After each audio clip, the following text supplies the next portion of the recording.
Good evening, everyone, and thank you for watching this very short video. My name is Didier Mbayo. I am the owner and founder of a company called Lead Influence, and I'm also a John Maxwell certified trainer, speaker, and coach. And today I am following up on a series that I've started this week on based on the book of John Maxwell, which is the 15 Invaluable Laws of Growth. In the past few days, we look at the first chapter of this book, and the first question was, why are you getting stuck and why are you not growing? And we look at the law of intentionality, which is basically a law that states that growth doesn't just happen automatically or by accident. For you to grow, you have to be intentional. You need to set the time, the effort to be intentional and start growing. And we look at the different gaps that stop people from growing. We look at 8 gaps. There were 8 gaps. I'll quickly list those 8 gaps for you. For those who have managed to watch that video. The first gap is the assumption gap.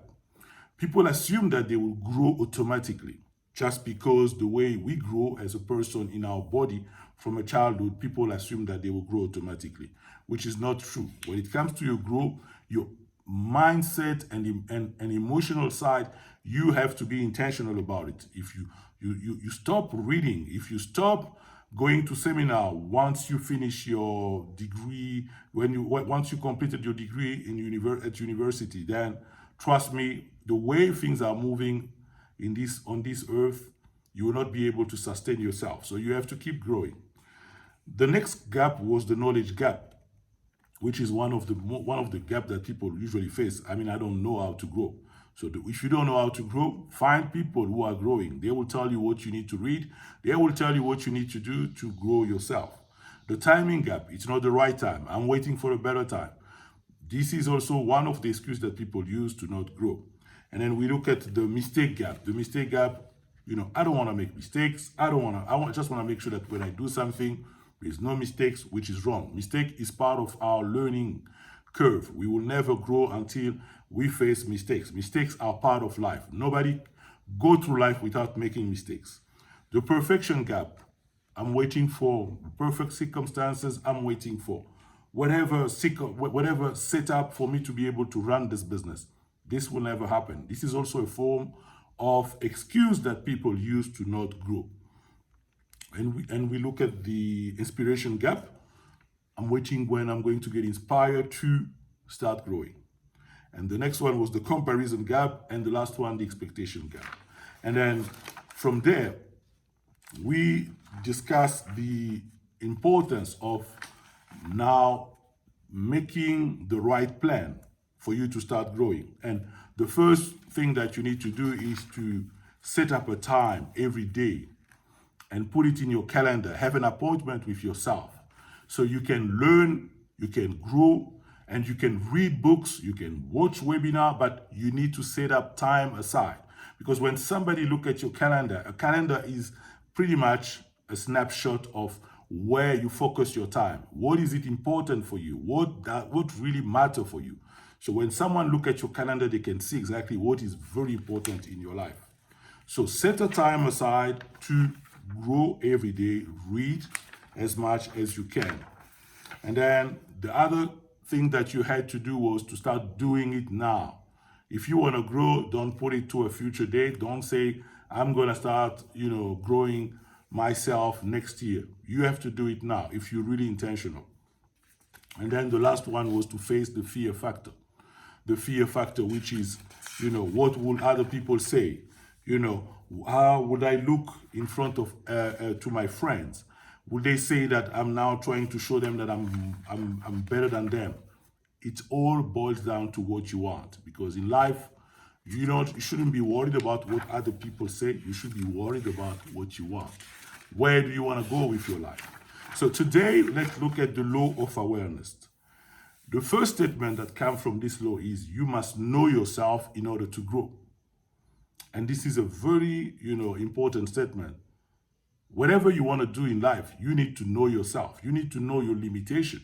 You need to know what are your area of strength. So the first question that John Maxwell put in his book is, do you have a sense of direction? Do you know where you're going? And for you to know, for you to be able to answer those questions, you need to have an understanding of your strength. What are you gifted with? What are your talents? You need to know your weaknesses, because all of us have weaknesses. I mean, I don't like numbers. I don't like anything that become too sophisticated, too complex. I like very simple things. I want things when I have to explain it to a little child, he can understand what I'm talking about. Your interests. What are the area where you feel excited? What are the things that get you excited? And your opportunities. What are the opportunities around you? What can you do to make a difference?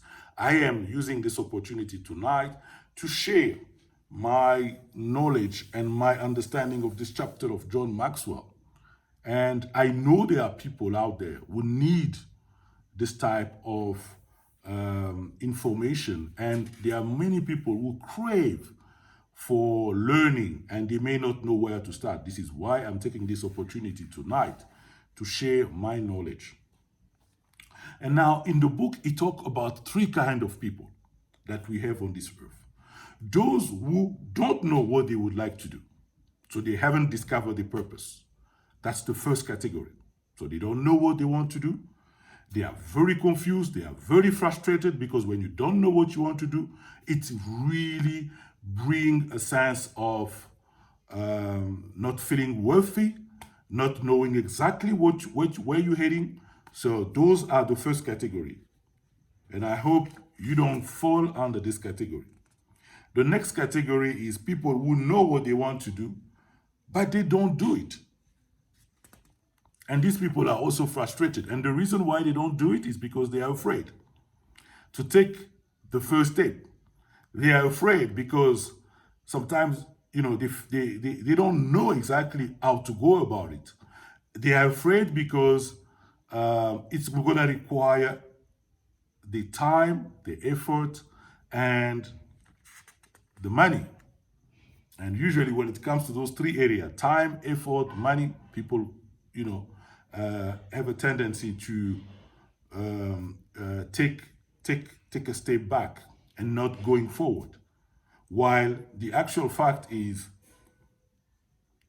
you will always be frustrated if you know exactly what you would like to do, but you don't do it.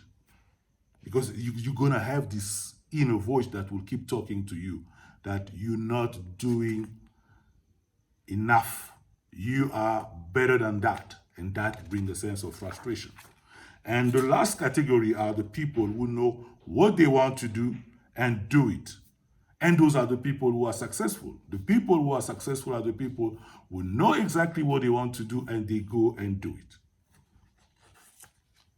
You have to understand that it's so critical for you and me to know your identity.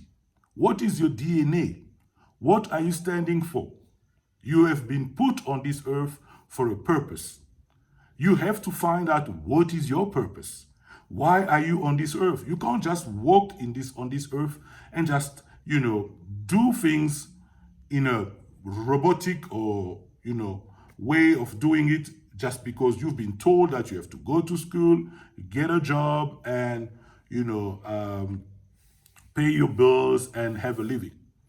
If that's what you keep doing until today, because this is the formatting, the kind of programming that we've been told, even myself as I'm talking to you, that the better way to live your life is you need to go to school, get a degree, and then get yourself a job, and then get married and have kids, and then that's it. Then you live your life, you pay off your bond, and then you put money aside, you try to save as much as you can. So if that is not your calling, if you still feel frustrated by you going to work and doing whatever you're doing, you have to go back. It's your duty. Remember, we spoke about intentionality in relation to your growth. It's your responsibility to find out what is your calling. Why are you on this earth? Because if you want to avoid frustration, you need to find out why you are here. Now, he actually shares some very interesting questions, especially for people who want to discover their purpose. And because your purpose, once you discover it, it's easy for you to now achieve your potential. Because your potential will remain untapped until you discover your why. Why are you on this earth? What is your calling? The first question that is shared in his book is, do you like what you are doing now? Because I see and I have experienced that, that I remember getting a job just because I needed to pay the bills, and I didn't like what I was doing. It has nothing to do with my area of competency, and it has nothing to do with my gifts and talent, because I'm a lawyer by profession, so I enjoy giving my advice, looking at the different provision of the law and advising people on how they can, circumvent any kind of risk, and help organization and people to mitigate their risk. So it's something that I really enjoy. So my first job had nothing to do with my area of expertise, and I was really frustrated. But of course, that was a stepping stone in my career because I needed that job, so at least I can get some sort of revenue, so at least I can plan my exit to another position which was more in relation to my skill set and area of competency. So the first question, so if you are not enjoying what you do for a living, you need to take some time to explore why. It's so critical because you see people spend merely 10, 20 years of their life doing something that they don't like, while they could have made a decision, because this is all boils down to decision. You have to make a decision that this is not the way I should be living. If I don't enjoy what I'm doing, I need to change. All these paradigms that will talk to you that the current economy, the current state of affairs is not good. It's not easy to get a job. These are paradigms that people put there because as we speak today, there are recruiters who are still employing people. There are companies who are still looking to hire people. So there's still opportunities out there. So don't get yourself bogged down into those kind of paradigms. Think from a possibility perspective. What do you want? What do you want to achieve? Because that's what matters. The next question is, what would you like to do? Because this is the question that triggers, what is it my calling? Why am I on earth? What am I supposed to do? This is the question of direct passion, Discuss, you can't go where you ain't going. Passion gives you an advantage over those who have none. I'm sure you have met people who are passionate about what they're doing. You can see they have a drive. They are so, they have that expectation that they will achieve their goals. And they even permeate the energy and passion. Everybody around them can feel it. So understanding that you have to know your passion and purpose, it's so critical because that will drive everything else. Because if you don't do things with passion, you don't know your purpose, so it's easy for you to end up being frustrated, just like we said. The first category of people who don't know what they want and they don't know how they don't know what they want, and I think it was people who don't know what they would like to do. So this is where you need to do a little bit of homework to understand what is your passion, what is it that you want. And some of the questions also that you can ask yourself are, for example, if I was given today, let's say $2 million, and all suppose issues like your bond, your house are fully settled, what would you like to do? Another question is, what happens if a doctor tells you today that, well, you only have 6 months to live? So what would you focus on? What would you do to make a difference? It's so important. Finding your passion requires listening to your heart. You have to listen to your heart. The third question is, can you do what you would like to do? That is a very interesting question because it boils down to your capability, your ability, your gift. You know, dreams are necessary for success, but not every dream is possible due to natural limits. An example is, I like talking to people. I like encouraging people. I like to bring the best out of people, but I'm not a singer. So I cannot venture myself into start singing. It's just going to be a disaster. So I can't, decide to be a singer. Or tomorrow, I can't decide to be a basketball player because I'm not gifted into playing basketball like Michael Jordan. So sometimes we may have dreams, but we need to look at our capability, our ability to actually achieve those dreams. Because if we don't have the gift, then, it's never going to happen.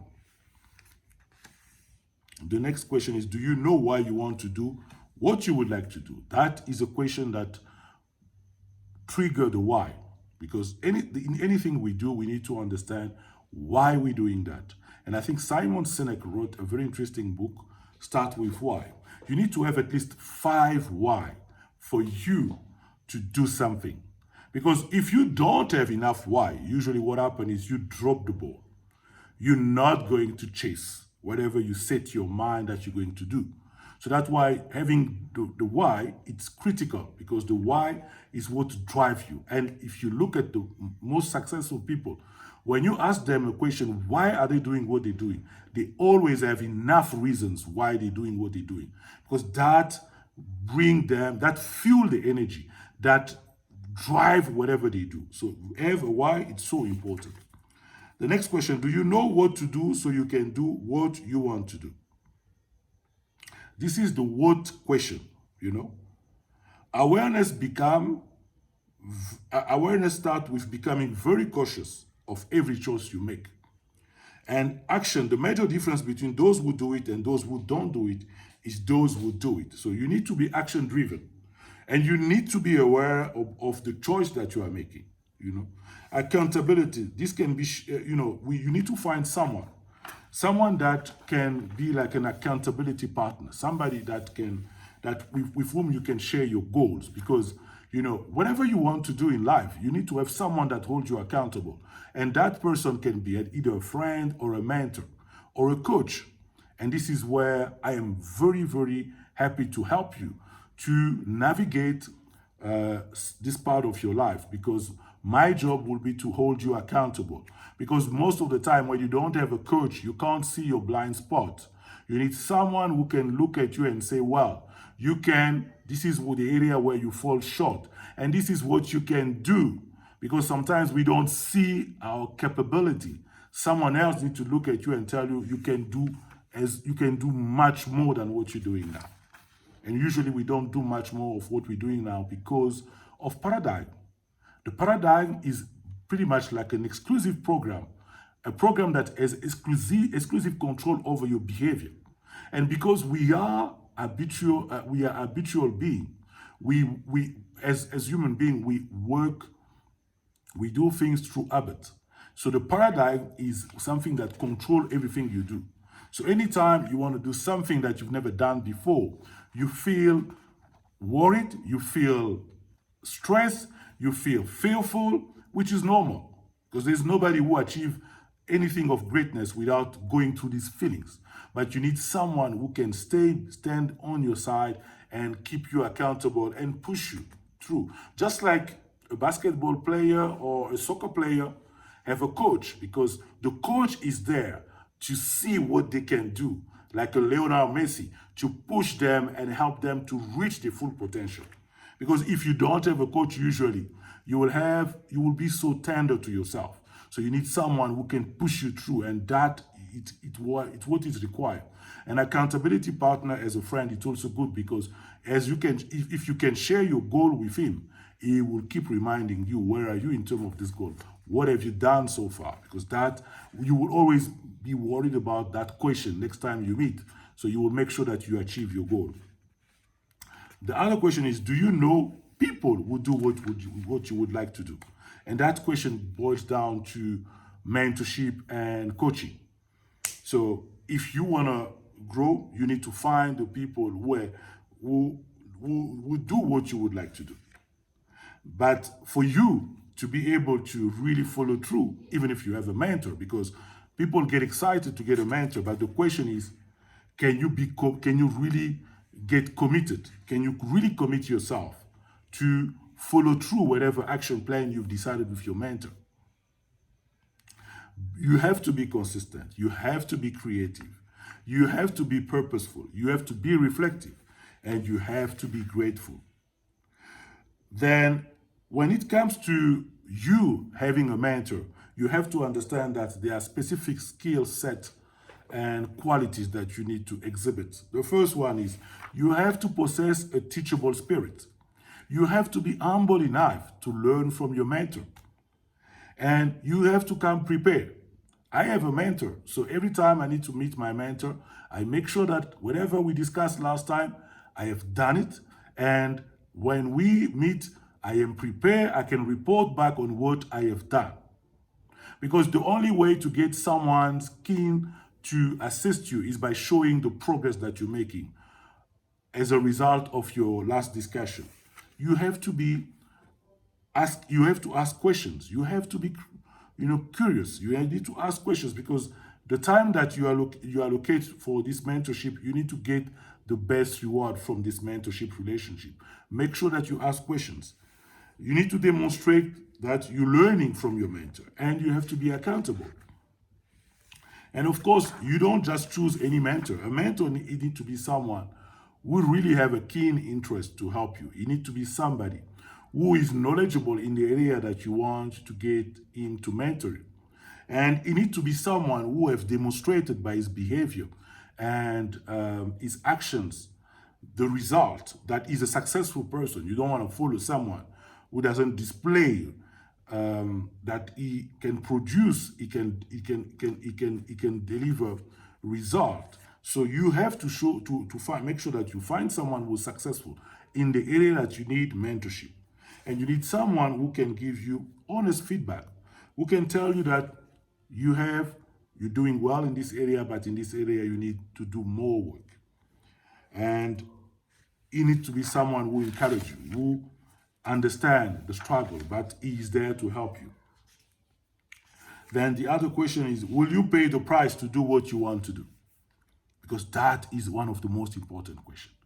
It's good to get excited that I want to change myself. I feel like I'm weak in these areas. I think that my strengths are in these areas, and I see the opportunities, I see the trait, but the question that boils down, that most of the time discourage people, is, would you pay the price to do it? To do what you would like to do? Most people, when it comes to paying the price is not necessarily in monetary value. The price to pay is your time, your energy. And most people are not disciplined enough to follow through. And as a result, they never grow. They never achieve the full potential. You must be willing to pay the price. The price will determine your level of growth. So understand that for anything that you're going to do, it's going to cost you something. Your time, your energy, and your money. The next question is, when can you start doing what you would like to do? The answer is simple: now. Today is the day when you start doing what you would like to do. Don't put it on a future date. We discussed on the law of intentionality, the law of diminishing intent, which means that anytime you have to do something and you postpone it to a future date, there is a greater likelihood that you will never do it. The other question, what will it be like when you get to do what you want to do? How would you feel when you get to do what you would like to do? Does it bring a sense of joy? Does it bring a sense of happiness? Are you feeling fulfilled? So if that is the feeling, then you have to go for it. There is nothing that will reward you more than chasing your purpose and achieving your potential. You feel alive. So that is pretty much what the law of awareness teaches us. And I would really recommend and would really advise you to go through these questions again. And I will just list them for you so in case you can remember. Spend a significant amount of time and answer this question for your own life. We're talking about your life, not somebody else's life. So as long as you understand that this is critical for me to live the life of my dream, I need to answer those questions. The first one is, what would you like to do? The second one, what talent, skills, and opportunity do you possess that support your desire to do it? The third one, what are your motives for wanting to do it? And then the next one, what step must you take beginning today to start doing what you want to do? The next one, what advice can you get along the way? What price are you willing to pay? What will it cost in time, resource? Where do you most need to grow? So these are very important questions. Please take the time to answer those questions. And then in 2 days or probably next week, we will look at the next law, which is the law of the mirror.